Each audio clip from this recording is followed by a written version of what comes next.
여러분들께서는 살면서 행운이란 준비와 기회를 만났을 때 나타난다는 말을 들어보신 적이 있으신가요? 이는 로마의 철학자 세네카가 한 말로 행운도 준비된 사람에게 온다는 말입니다. 그런데 여기 프리미어리그에도 이같이 준비를 해 행운의 기회를 맞이한 구단이 있어 눈길을 끌고 있습니다. 바로 토트넘입니다. 이러다 토트넘이 우승까지 하는 게 아니냐는 말까지 나오고 있는데요. 주포인 해리 케인이 바이에른 뮌헨으로 이적했지만 우주의 기운이 토트넘에 몰리고 있습니다. 맨시티가 프리미어리그에서 2연패를 당해 토트넘은 1위 수성하며 A매치 휴식기 맞이했습니다.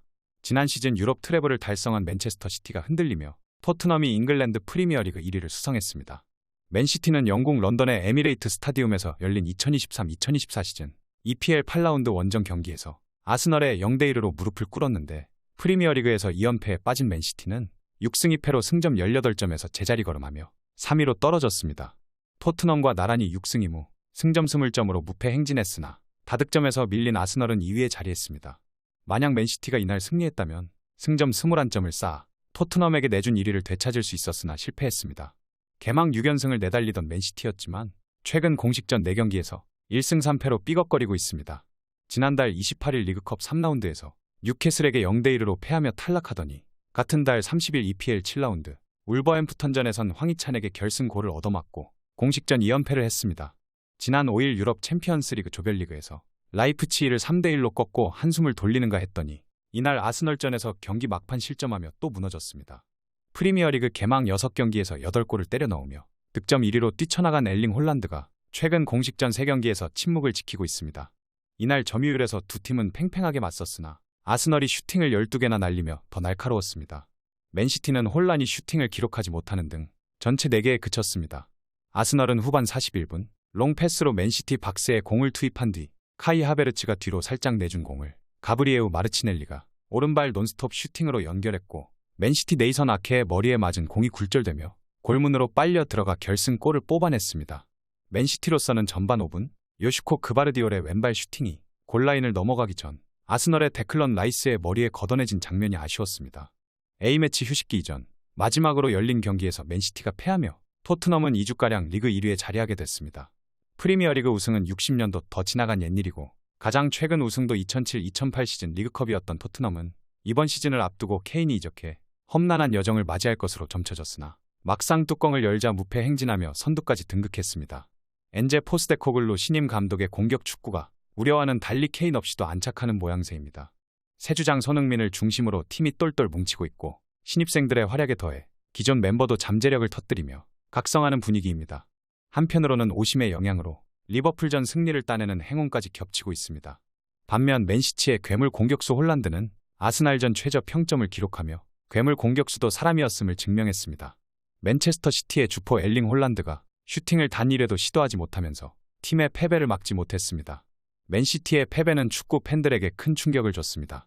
그동안 아스널 상대로 압도적인 모습을 보였던 맨시티이기에 패배를 예상하지 못한 것도 있지만 무엇보다 맨시티가 리그에서 연패를 기록했다는 점이 팬들을 놀라게 했습니다.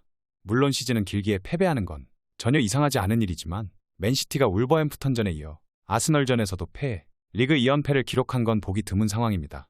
펩 과르디올라 감독이 이끄는 맨시티가 리그에서 연패를 당했던 건 2018년 12월 이후로 처음 있는 일입니다.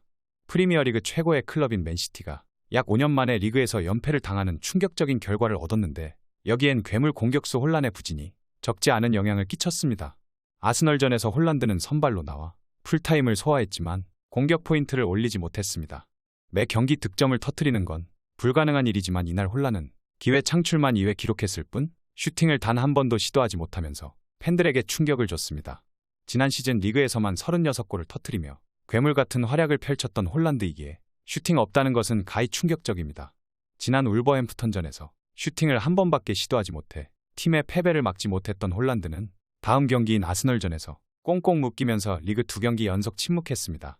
결국 홀란드는 온갖 매체들로부터 혹평을 피하지 못했습니다. 축구 통계 매체 품목은 홀란드에게 평점 6.3점을 줬습니다. 다만 다른 매체들은 맨시티 선발 라인업에서 홀란드를 아스널전 최악의 선수로 뽑았습니다. 글로벌 축구 매체 골은 홀란드에게 팀 내 최저 평점인 4점을 주면서 정말 형편없는 퍼포먼스에다 전반전에 좋은 헤딩 기회를 놓친 뒤 후반전에 거의 보이지 않았다고 혹평했습니다. 또 다른 매체 90미닛도 홀란드에게 최저 평점인 3점을 줬습니다. 그들은 홀란드에 대해 경기장에서 거의 존재하지 않았고 단 한 번의 슈팅도 성공시키지 못했다며 존재감이 없었던 플레이를 지적했습니다. 한편 홀란드가 2경기 연속 침묵하면서 프리미어리그 득점왕 경쟁이 한층 더 뜨거워졌습니다. 리그 8골로 득점 선두를 달리고 있는 홀란드가 주춤하는 동안 손흥민은 6골을 터뜨리며 홀란드를 맹추격했습니다. 황희찬도 시즌 초반이지만 득점왕 레이스에 합류했습니다.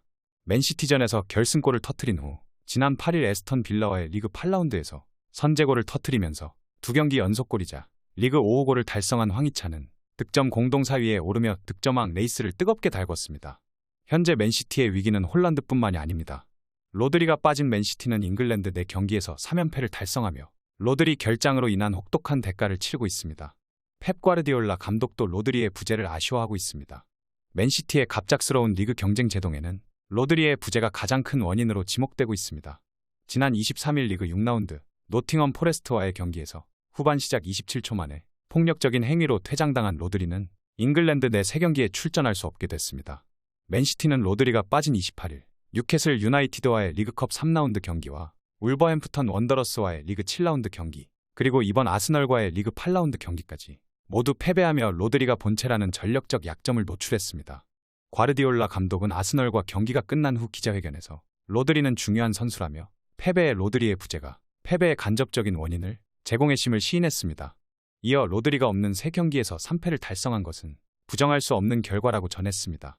과르디올라는 이어 아스널은 지난 경기까지 경기를 지배한 적도 많지만 항상 맨시티가 승리를 거뒀고 이번 경기는 아쉽게 졌지만 축구란 원래 질 때도 있는 것이라며 아스널 패배가 그리 놀라운 일은 아니라고 전했습니다. 또 아스널은 중원 지역과 공격 지역에서 매우 강한 압박을 걸었습니다. 우리는 패스를 더 잘해야 했지만 그러지 못했다며 아스널의 전방 압박에 고전했다는 점을 인정했습니다. 경기가 매우 팽팽했다는 점은 고무적입니다. 로드리가 없는 맨시티가 아스널의 왕성한 활동력 앞에 석패했지만 그럼에도 맨시티의 치명적 실수는 적었기 때문입니다. 아스널이 넣은 유일한 골은 맨시티의 중앙 수비수 네이선 아케에 맞고 들어갔습니다. 우리는 2번 정도 좋은 기회를 만들며 경기 초반 주도권을 잡았지만 아스널이 후반전부터 박차를 가했다며 아쉬운 패배라고 전했습니다. 맨시티와 아스널은 각각 51%와 49%의 공점유율을 보이며 용호상박의 경기력을 선보였습니다. 아스널은 더 많은 슛 시도를, 맨시티는 정교한 기회 창출로 승부를 보려 했습니다. 그러나 두 팀 모두 마무리가 아쉬웠습니다. 축구 통계 전문 플랫폼 풋몹에 따르면 아스널은 12개의 슛을 시도했지만 2개의 유효 슈팅을 만들었고 맨시티는 2번의 큰 기회를 만들었지만 둘 다 놓쳤으며 치열한 경기 속에서 결국 우승 건 아스널이었습니다. 과르디올라 감독은 옛 제자인 아스널 사령탑 미켈 아르테타 감독에게도 축하를 건넸습니다.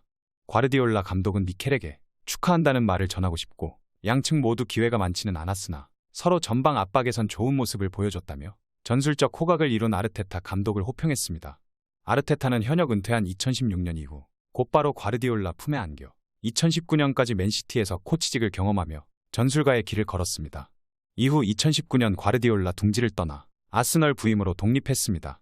아르테타의 아스널은 맨시티를 상대로 2020년 10월부터 승리를 거두지 못했습니다. 리그에서는 7경기 연패하며 리그 한정 상대 승률이 0%였습니다. 이번 경기에서 승리를 거두며 첫 승을 낚은 아르테타는 이제서야 스승의 그늘에서 벗어났습니다. 토트넘은 이로써 프리미어리그 1위로 올라섰는데 팬들은 어색해하며 오늘 시즌 끝났으면 좋겠다고 말하고 있습니다. 맨시티와 아스널 간의 맞대결이 아스널 승리로 끝나자 토트넘 팬들은 환호성을 질렀습니다.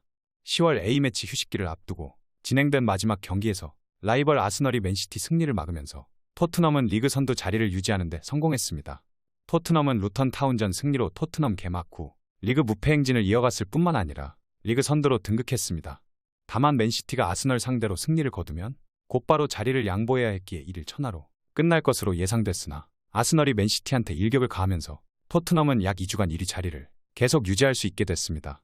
맨시티 패배에 따른 토트넘 2주간 1위 확정의 팬들은 2위도 아니고 1위는 정말 어색하다며 맨시티전이 기대된다 등의 반응을 보였습니다. 자신감을 얻은 손흥민은 토트넘이 빅클럽이고 당연히 결과를 얻어야 한다며 프리미어리그 1위 성과에 대해 언급했습니다. 이어 확실히 압박감을 갖고 있고 이걸 느끼는 것이 매우 중요하다고 강조했습니다. 그러면서 책임을 지는 것 역시 필요하고 토트넘 구성원 모두가 그렇다고 생각한다며 의지를 불태웠습니다. 과연 의지를 불태우고 있는 토트넘의 손흥민 선수가 이번 시즌 우승을 차지할 수 있을지 귀추가 주목되고 있는데요. 저는 올해만큼은 토트넘이 진정한 원팀으로 거듭나고 있다고 생각을 합니다. 뿐만 아니라 리그에만 집중할 수 있으니 더 이상 잃을 것도 없다고 보고 있습니다. 선수들 체력 관리와 부상만 조심한다면 올해에는 우승까지 할 수 있다고 믿고 있습니다. 손흥민 선수가 있기에 이제는 우승할 때도 되었다고 생각을 합니다. 늘 케인에 가려진 손흥민 선수가 안타까웠는데 이제서야 빛을 봤다고 생각합니다. 또 이리 자리에 충분히 있을 만한 경기력을 보여주고 있다는 게 기대감을 더하고 있습니다. 부디 손흥민 선수가 이번 시즌 아프지 말고 자신의 능력을 100% 발휘해 프리미어리그 우승까지 도달하길 응원하겠습니다. 오늘 전해드릴 소식은 여기까지입니다. 페페TV 시청자 여러분은 어떻게 생각하세요? 페페TV는 여러분의 생각이 궁금합니다. 댓글로 여러분의 생각을 남겨주세요. 여러분 행복한 일은 매일 있습니다. 아무도 당신에게 상처 줄 자격이 없습니다. 다른 사람들이 아무렇게나 던지는 말에 상처받지 말고 오늘도 세상에서 가장 소중한 당신에게 잘해주기로 약속해요. 가장 큰 성공은 행복한 당신입니다. 그럼 다음 영상에서 봬요. 감사합니다.